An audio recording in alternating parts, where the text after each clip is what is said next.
Hello student, अध्याय 11 पूर्णपतियों की बाजार हम पढ़ रहे हैं। इसमें मैंने आपको बाजार के वर्गीकरण में 3 वर्गीकरण समझा दिए हैं। आज हमारा वर्गीकरण है समयानुसार वर्गीकरण। समयानुसार वर्गीकरण में 3 तरह का वर्गीकरण होता है। 3 तरह के बाजार होते हैं: अति अल्पकालीन बाजार, अल्पकालीन बाजार, दीर्घकालीन बाजार। अब हम इनको एक्सप्लेन करते हैं। अति अल्पकालीन बाजार। अति अल्पकालीन बाजार में समय अत्यंत कम होता है। तो समय अत्यंत कम होने के कारण जो पूर्ति होती है वो स्थिर रहती है। तो आपने देखा कि जो सप्लाई वर्क है वह एक खड़ी रेखा के समान बेरोजगार है। तो जो पूर्ति होगी वो स्थिर रहेगी। पूर्ति में कोई भी परिवर्तन नहीं होता है। अगर परिवर्तन होता है तो मांग में होता है। मान लीजिए कि मेरा जो पहली मांग है वो ये वाली मांग है, ये वाली मांग है। तो ये इस बिंदु पर ये साम्य बिंदु है जिसको हम ई से शो करेंगे और इतनी कीमत है, ठीक है। और ये सप्लाई है, इस बिंदु पर हम है। अगर मांग बढ़ जाती है, मांग बढ़ जाती है तो पूर्ति तो क्या है, अति अल्पकालीन बाजार में पूर्ति स्थिर रहती है। तो मांग बढ़ जाती है तो जो साम्य बिंदु है वो ई से E1 हो गया। और इस स्थिति के कारण जो मांग बढ़ने के कारण जो कीमत है वो भी क्या हो गई, बढ़ गई। तो पूर्ति स्थिर है और मांग बढ़ने के कारण कीमत बढ़ गई। अगर इसी तरह मांग कम हो जाती है तो पूर्ति स्थिर है और मांग कम होने के कारण कीमत भी कम हो जाती है और हमारे पास नया समय हो जाता है E2। तो ऐसा बाजार जहां पर समय कम होता है तो हम पूर्ति में परिवर्तन नहीं कर सकते, परिवर्तन सिर्फ मांग में होता है। ऐसा बाजार जैसे दूध, सब्जी, फल और अंडे का बाजार होता है, जो शीघ्रनाशी वस्तुओं का बाजार होता है। तो ऐसा बाजार अति अल्पकालीन बाजार होता है जहां पर पूर्ति स्थिर रहती है और परिवर्तन सिर्फ मांग में होता है। और मांग में परिवर्तन के कारण ही कीमत में परिवर्तन होता है। अगर मांग बढ़ जाती है तो कीमत भी बढ़ जाती है, अगर मांग कम हो जाती है तो कीमत भी कम हो जाती है। इसके बाद आता है अल्पकालीन बाजार। अल्पकालीन बाजार में समय इतना होता है कि हम थोड़ा बहुत पूर्ति में परिवर्तन कर सकते हैं। अब इसको डायग्राम के माध्यम से देखते हैं। एस क्यू जो क्या है, स्थिर खड़ी रेखा है, पूर्ति यहाँ पर स्थिर है, इसी को यहाँ लिया गया है। अब अति अल्पकालीन बाजार में क्या होता है कि स्थिर साधन, अल्पकाल का समय होता है तो स्थिर साधन तो स्थिर रहते हैं, लेकिन जो परिवर्तनशील साधन होते हैं उनमें हम परिवर्तन कर सकते हैं, उनको घटा बढ़ा सकते हैं। तो जो पूर्ति है वह क्या हो जाती है, कुछ बढ़ जाती है। तो आपने देखा कि जो पूर्ति है वो यहाँ से लेकर यहाँ तक बढ़ गई है। जो पूर्ति है वह बढ़ जाती है स्थिर साधनों और परिवर्तनशील साधनों के कारण पूर्ति यहाँ से यहाँ तक बढ़ गई। अब जब पूर्ति बढ़ जाती है तो जो पहले साम्य बिंदु था, जैसे ये डी वर्क कर रहे हैं, पहले साम्य बिंदु यहाँ था ई पर और इतनी मांग थी।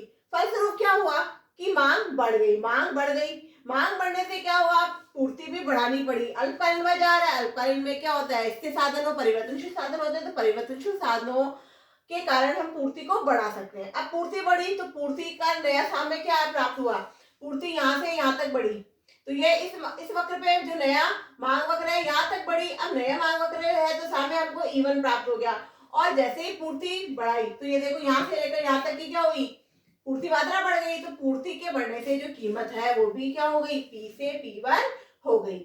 तो हमने देखा कि जो अल्पकालीन बाजार है, अल्पकालीन बाजार में कुछ अल्पकाल का जो समय होता है तो कुछ साधन स्थिर होते हैं, कुछ साधन परिवर्तनशील होते हैं। जो परिवर्तनशील साधनों के कारण पूर्ति को बढ़ाया जा सकता है। तो जो पूर्ति वर्ग एक्स क्यू है वह परिवर्तित होकर एसपीएस हो गया है।